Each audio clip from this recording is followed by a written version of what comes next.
Warung yang tidak pernah ada di peta. Part 1. Warung di ketinggian 1800 mdpl. Langit masih gelap ketika 5 orang pendaki memulai perjalanan mereka. Arga, Dion, Rian, Tegar, dan satu-satunya perempuan di rombongan itu Mila. Mereka berangkat dengan penuh semangat. Gunung yang mereka tuju terkenal indah, tapi juga terkenal dengan satu mitos lama. Konon di jalur pendakian tertentu ada sebuah warung. Warung yang tidak pernah tercatat di peta. Warung yang hanya muncul ketika seseorang dipanggil. Tentu saja mereka menertawakan cerita itu. Sampai sore hari, kabut turun lebih cepat dari perkiraan. Angin berubah dingin dan berat. Bunga-bunga tak lagi terdengar. Burung-burung tak lagi terdengar. Jam menunjukkan pukul 17.46 ketika mereka menyadari satu hal. Jalur yang mereka lalui tidak lagi sama seperti di peta. Aneh, gumam Dion. Tapi harusnya kita ketemu percabangan. Tak ada sinyal, tidak ada jalur resmi, hanya hutan yang semakin rapat. Dan saat itulah di antara kabut tipis, mereka melihat cahaya.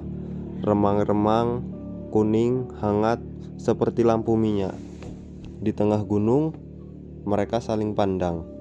Warung, bisik Mila. Tidak mungkin, tapi mereka semua mencium sesuatu.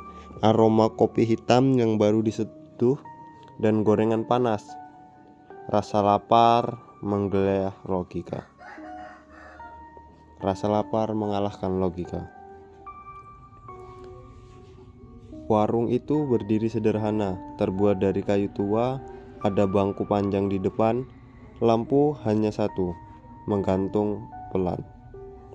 Di dalamnya duduk seorang perempuan tua, rambutnya panjang tergerai, wajahnya pucat, matanya redup, tapi seolah tahu siapa yang datang. Silahkan mampir dulu, katanya pelan. Tidak ada suara serangga, tidak ada suara angin, hanya suara napas mereka sendiri. Tegar masuk lebih dulu. Ada mie instan, Bu? Perempuan itu tersenyum. Semua ada. Anehnya, menu yang ia sebutkan adalah makanan favorit masing-masing dari mereka. Tanpa mereka bilang, Mila mulai merasa tidak nyaman. Bu, ini warungnya dari kapan? Perempuan itu berhenti mengaduk kopi. Pelan-pelan ia mengangkat wajahnya. Dari sebelum kalian lahir. Sunyi. Saat mereka makan, Arga menyadari sesuatu. Tidak ada jejak kaki di tanah sekitar warung, padahal tanahnya basah. Tidak ada bekas kayu terbakar. Tidak ada dapur, tidak ada sumber air, tapi makanan mereka hangat. Ketika Dion mencoba membayar, perempuan tua itu menggeleng. Bayarnya nanti saja di bawah. Di bawah? Belum sempat bertanya, lampu minyak tiba-tiba padam, gelap total hanya sedetik. Ketika senter dinyalakan, warung itu tidak ada.